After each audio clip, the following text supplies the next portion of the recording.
Hello, you wonderful people, and welcome to another episode of Super-Fanta-Fi. This being a show we're talking about TV shows of the supernatural, fantasy, and or science fictional genre. For today's episode, I'm going to talk about Stranger Things, Season 4, Episode 3. A lot of really interesting things went down in this episode, so let's break it down.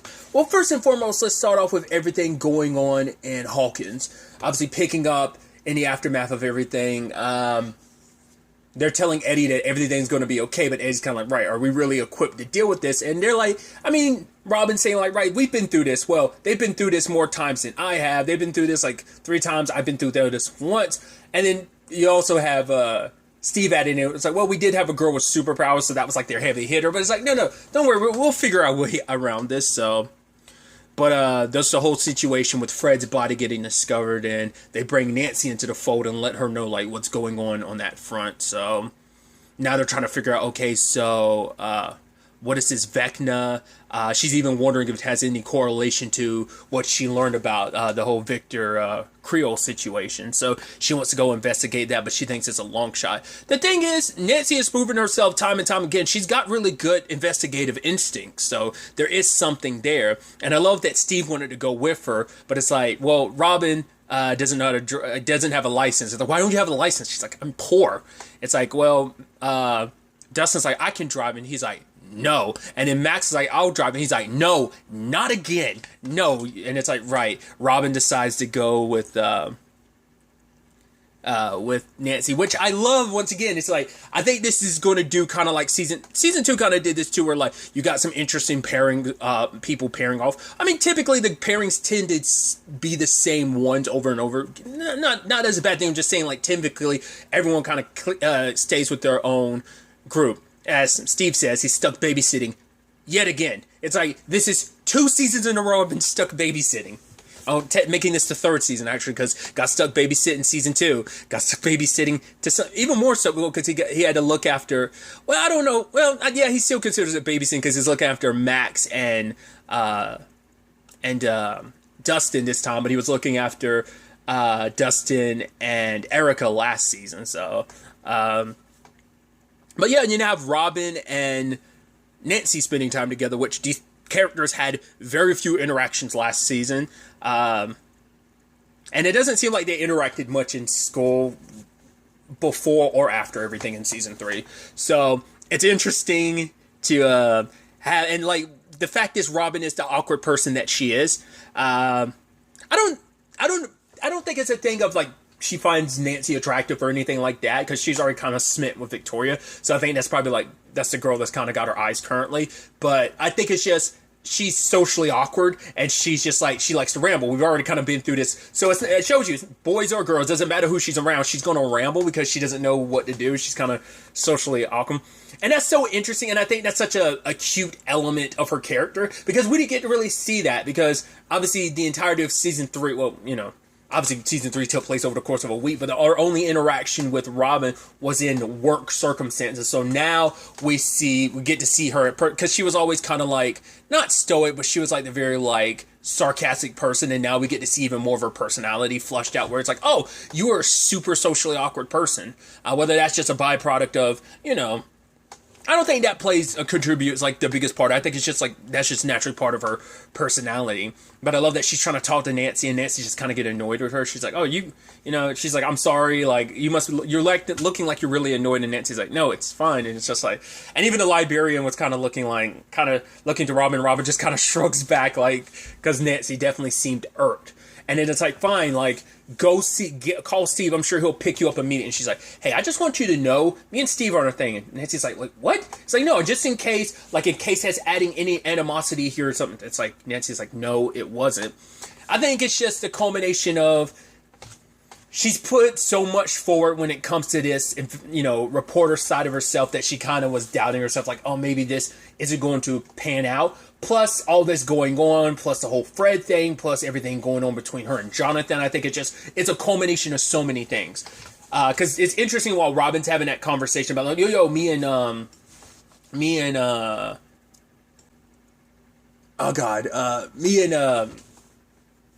Steve aren't dating. I'm blanking on Steve's name, sorry. we're not dating. And at the same time, Dustin's having a conversation with Steve about like, oh, you're obviously fondling over Nancy, and like, oh, like even though you got a perfect girl like Robin in front of you, and he's like, well, it's not even that. Once again, like Steve's the only one that knows about Robin being gay, but when it's all said and done, I love the back and forth that they have. And he's like, hey, stop it or I'm going to knock your teeth out again. He's like, whoa, too far. And then Steve goes, yeah, not cool. He's like, not cool. It's okay. And then they like bump fists. I'm like, dude, I love that bromance, dude. I love that. I love how that's continued to grow. That's so cool. I love that so much. But then you also, had Robin commenting on like, oh no, like you and Jonathan have like you're the perfect power couple and stuff like that. You're gonna go off to college and stuff together. Maybe there's a little bit of enviness on that part to be like, oh man, you've kind of found your one. She's struggling to find her person and just be open with the person about how she feels. So, but they were looking through the whole Victor Creel situation, and ultimately we find out it's kind of I didn't even think about this until they pointed it out. It's kind of it's kind of a blending of a lot of stuff. It's very Amityville horror-esque. But I guess you could also be like, well, it's also very Shining-esque in that regard of, oh, it's this place, it does something to you. Because it turns out Victor Creel actually hired and side note, I looked at one of the pictures, I was like, it was like on the newspaper about Victor Creel. I don't know if it was Victor Creel himself or whether it was just someone associated with it, but I'm like, wasn't a picture on that, and it might have been my mistake. One of the pictures, it was like far off to the right side of like the newspaper. I was like, isn't that the actor who plays Sam in Ozark? It might have been, it may not have been. I noticed that, but I didn't rewind to check again. But it turns out Victor Creel claimed that his house was being haunted by a demon or something. Because the conversation had come up previously where it's like, right, 11 only broke open the other side to the upside down a couple years ago. So all of this is happening, if it's the Victor Creel stuff, which took place in 1959, that would have been 30-ish years ago prior to 11. So, but now we see that this has been around this long. See, I mean, obviously the upside down has always been there. 11 accidentally broke through in season 1, but it's always been there, and we see that the Vecna has been able to access this world ever since then. So I guess over the course of all these years, this thing has just been biding its time, getting stronger and stronger, which also adds to the fact is, so this thing, because I think Dustin had brought it up either this episode or last episode, they were curious whether or not this thing, it was this episode where Dustin was like, oh, does this thing serve the Mind Flayer, or does it just enjoy killing teenagers? It seems like it is its own thing. It seems like this doesn't have necessarily any correlation to the Mind Flayer from what we know so far. Because my theory last episode was like, could it be like Victor Creel ended up becoming this thing? But it's like, no, this thing was it could be something that was active and then he ended up getting sucked into the upside down and got consumed by it. So it could be an entity that already exists that ended up possessing his body. Yes, that's a possibility, but it seems like this thing is way older than people have been giving it credit for. So this thing's been around for decades. Potentially doing it, staying, and no one would know. I mean, we don't know, because does that mean when it killed Victor Creel family, was that the only incident? Because we'll have to wait and see, but it seems like that's the only one of that nature. But it's also because he got an insanity plea or whatever, so everything he said kind of got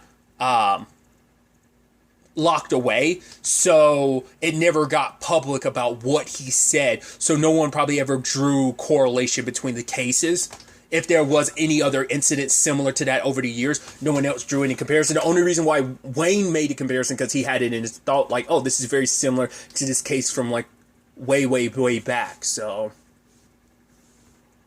it seems like these incidents might be the only one. So it's like, has this thing been dormant for the past 3 decades? Could everything that went down last season awaken it? Was it awakened, is what I'm trying to say. And when it comes to Steve, Max, and Dustin, they ultimately, they were initially going to the counselor to Max was going to try and pump her for information, but she wasn't going to give out information, even though it involved a dead student. We were talking about Chrissy, but it's like, right, you wouldn't want me talking about what we talk about, Max. So it's like, right, you kind of got to respect that. But Max ends up stealing her keys, and they break into the school and break into her records, where it turns out not only was she seeing Chrissy, she was also seeing Fred, which means anyone who she has files on student-wise could be a potential next victim. It is interesting that it does seem like it's specifically children. Not children, but teenagers. So, I'm curious, is the... well, no, because apparently... Well, this thing killed adults, too, because it killed Vincent's wife, potentially. So, which, that whole conversation now makes me wonder...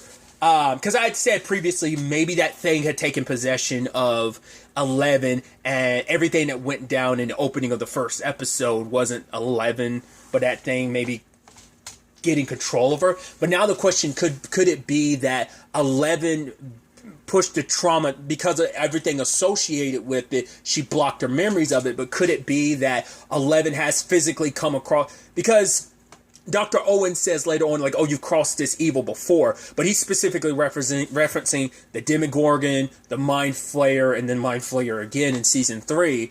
But, once again, we don't know if there's any correlation there. It seems like this is a separate entity. Because, once again, I was under the impression wondering if it was the Mind Flayer evolving. Now it's like, right, each time it came after 11, it got stronger and more involved. And now it's, once again, even more higher thinking in the way it's approaching. Rather than coming to this world and trying to attack, it's attacking from the other world. It found a way to attack in the other world. So, but my thought was, if we know this thing's been around since 1959, could it have been the one that was responsible for what happened in 79 with the facility, and that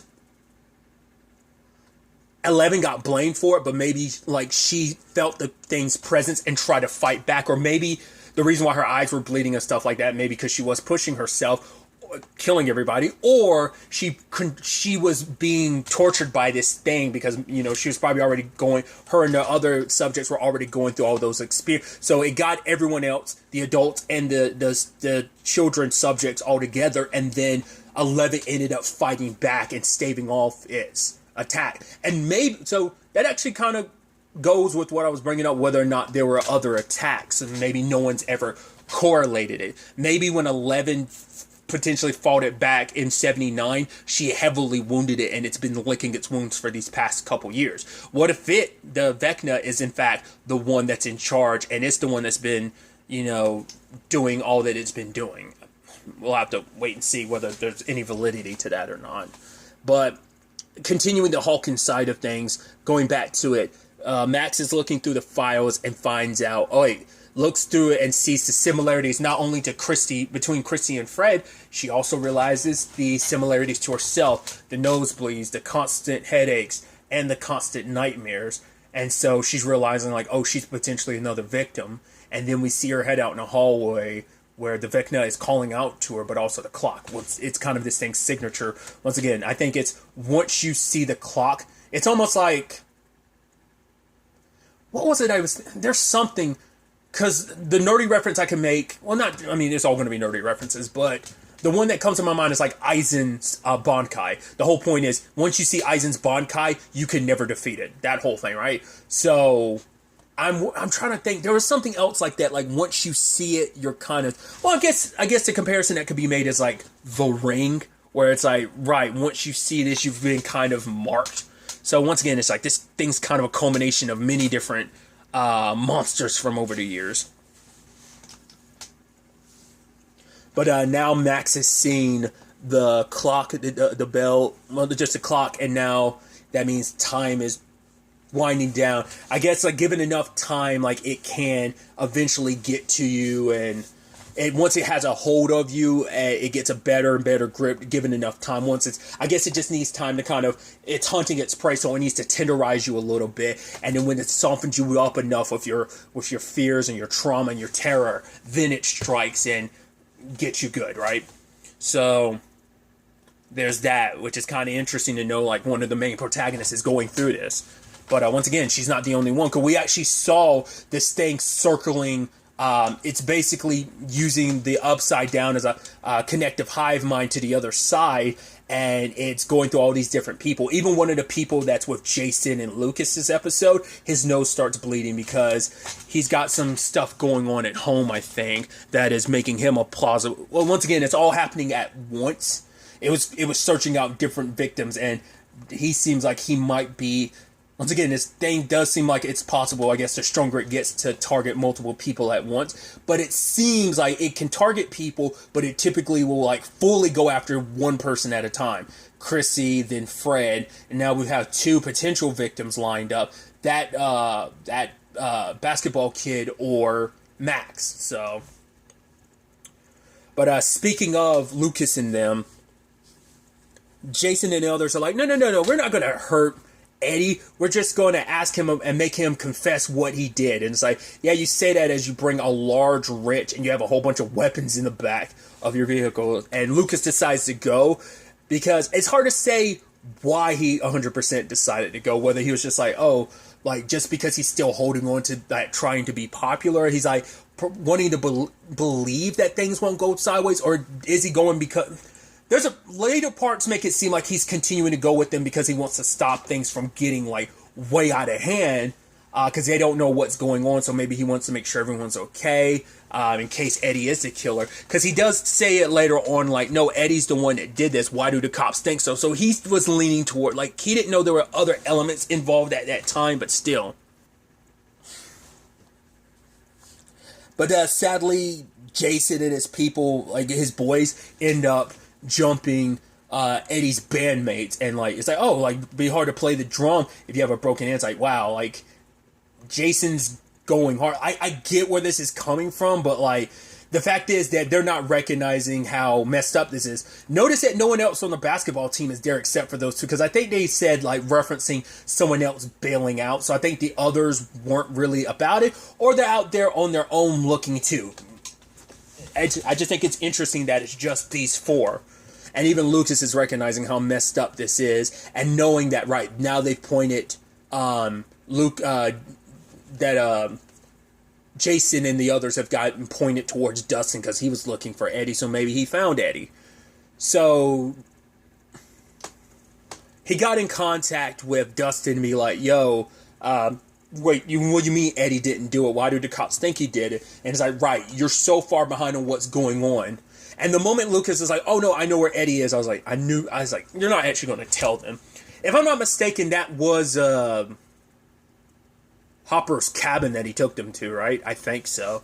But led them out there, and he's trying to like meet up with the others before things get, because he sees like the blood in their eyes and like how far they're willing to go, and he's like, right, I can't let my friends get dragged in this, especially Dustin, because now that his name's there, they're going to try and pump Dustin for information, and they will go that far with him too. So you'll have to wait and see for things on that front. And on the other side of things, in Lenora, it's the aftermath. Everyone just gathered around looking at the whole Angela situation, and you could just see 11 wallowing in it, beating herself up about it. And sadly, Argyle and Jonathan aren't any help because they're high as a kite, and it's like, oh, it could have been worse. He could have been ice skating, and her nose would have gotten sliced right off. It's like, yeah, this isn't helping. And so Murray they go home, find Murray there, and Murray's making it seem like, oh, I just got here by coincidence. Which, in the moment you're like, okay, so Joyce is lying to them. Makes sense. Don't want the kids to get involved. It's like, but you should already know, first and foremost, that even when you don't want the kids to get involved, they end up getting involved with stuff maybe even before you do, or typically at the same time as well. So, but, because I also figured Joyce didn't want to give them false hope either. Like, well, they know there's a good chance it's Hopper, but I think, more so than anything, they just didn't want the kids involved. So, especially 11, she would have wanted to get involved if she knew Hopper was still alive, so. But even more so without her powers, and even with her powers, they still would have been like, no, because you're a teenager. So, all the while that's going on, you also have things between 11 and Mike, where Mike is like, oh, I care about you, and she's like, care? You don't even say I love you more. He's like, what are you talking about? You already know how I feel. She's like, these letters, from Mike, from Mike, from Mike, from. And so probably at the time Mike didn't really think too much about it. Obviously he was really excited to see her, and just he's like, no, I don't see you as a monster. She's like, yeah, you do. Like the way you were looking at me. He's like, no, I see you as a superhero. But that it kind of cuts a little deep too, because she's like, I'm not that anymore. Mike's always been the one that see past like what other people saw Eleven as, whether it was like Lucas back in season 1, or like the people like Lucas in particular didn't trust her, but Mike did, and he's never looked at her at like a monster or anything, but now she's worried he had. He says, oh, no, I'm just caught off by surprise. The fact is, you're not a monster. I've never seen you as a monster. Like, they're nobodies. Don't listen to him. Don't listen to them. Don't let them ruin you. Don't let them ruin us. But, because the whole thing is just bringing up a lot of insecurities Eleven already has, because Mike is like, and I brought this up previously, it's like Mike, he's like, I know what it's like to be bullied, so you should have told me, like, you know, I'm not Mr. Popular. But she's like, no, it's different. Yeah, you're bullied, but at least you still belong somewhere, because even though he was bullied, he still had Will, Lucas, and Dustin on his side, whereas Eleven is like, even if she has Will, she still feels alone because she's an outsider in this world. She is so different that trying to blend in with this world, she's not going to fit in, because she feels so different that it's like, I don't belong anywhere.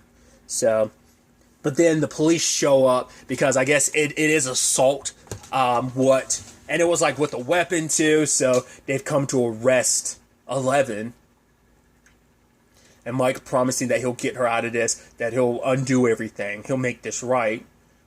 And obviously, I mean, maybe because it's the 80s, things are a little different, because you're not supposed to be interrogating because also 11 doesn't know her rights, but it's like, you're not supposed to be talking to a minor without their guardian present, their parent or guardian present. So the cops kind of had no right to do all that. Jumping ahead a little bit, I don't think the whole thing was Dr. Owens. I was wondering, I kept thinking to myself, like, was the whole thing his whole idea? But it's like, no, I think only getting her in transport on her way to juvie, I think that was him. Maybe not. Maybe the moment he heard word about it, he knew to come visit. He already knew to come visit, because the lieutenant colonel visited him at the beginning of the episode, which we'll get to in a second. But yeah, like, legally they shouldn't have been able to do that. And kind of like twisting her, well, it's like, oh, she's like, no. It's like, oh, no, you didn't mean to kill her, or no, you don't know if you wanted to kill her. And she's like, no, I don't know. It's like she was frustrated. It's like, to be fair, all that Angela did, all those kids did, ridiculing her and everything. Once again, the outside perspective of it wasn't a warranted response. But it adds to, like, understanding, like, oh, what caused that Angela isn't some innocent angel. She kind of brought this upon herself, but still.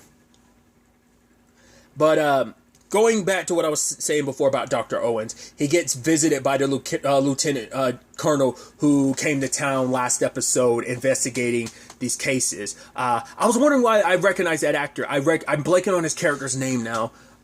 It was, when is something Moon something? I forgot. From the thing I'm best known from is Into the Badlands. That's what I kept looking. I recognize that actor. I just couldn't place where. So him visiting Dr. Owens, which we find out he got fired after everything last season. You know, foreign country invaded the U.S. under his, like, all that went down in Hawkins, which is under his purview. And, you know, so there had to be consequences for that. But he also believes that Jane's the one responsible for all this, because the wounds, without any bruising and stuff like that, it makes it seem like, oh, this is most likely done by someone with powers, which that's what Dr. Brenner's whole thing was about. So he still believes Eleven's out there, but everyone's like, no, Eleven's dead. Because everyone has believed 11 to be dead since season 1.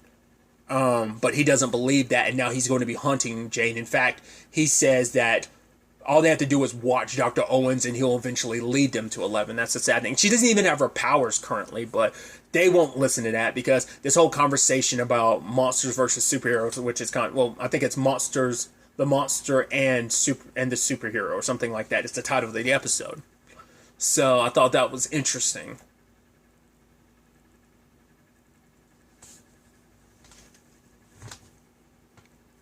But Dr. Owens, ends up talking to 11, and he says that he has a means of bringing her power back, maybe even stronger than before. But he doesn't believe her to be a monster. He's like, I don't know you that well, kid, but you've shown yourself not to be a monster. But, you're so used to people telling you who you are. I'm not going to be able to change your mind. So how about you come with me and I can prove it to you? Then you can really see who you really are. So that's, once again, I'm still thinking like Vecna might have been the one that caused the deaths in a lab in 79, but we'll see. Whether or not that really was 11 even back then.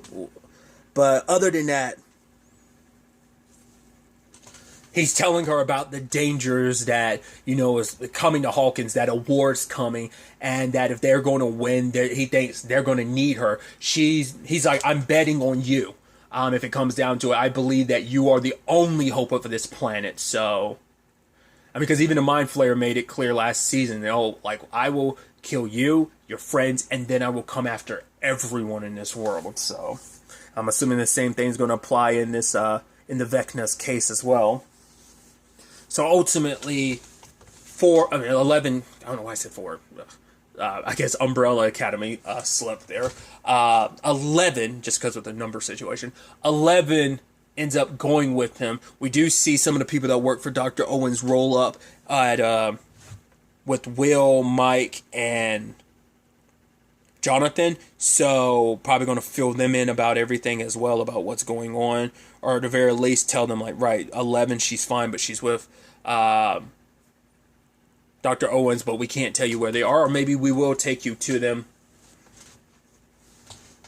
He was kind of telling her not to go back. Let's kind of focus on this. You want to rush to your friends and Hawkins' aid right now, but you'll be doing a lot more harm than good if you go there now before you get your powers back. So, and especially considering that Lieutenant Colonel is after her too, and it's like, if you come back to Hawkins, that's just going to remove you from the board, and you're needed now more than ever. So we'll see where things go from here on that front.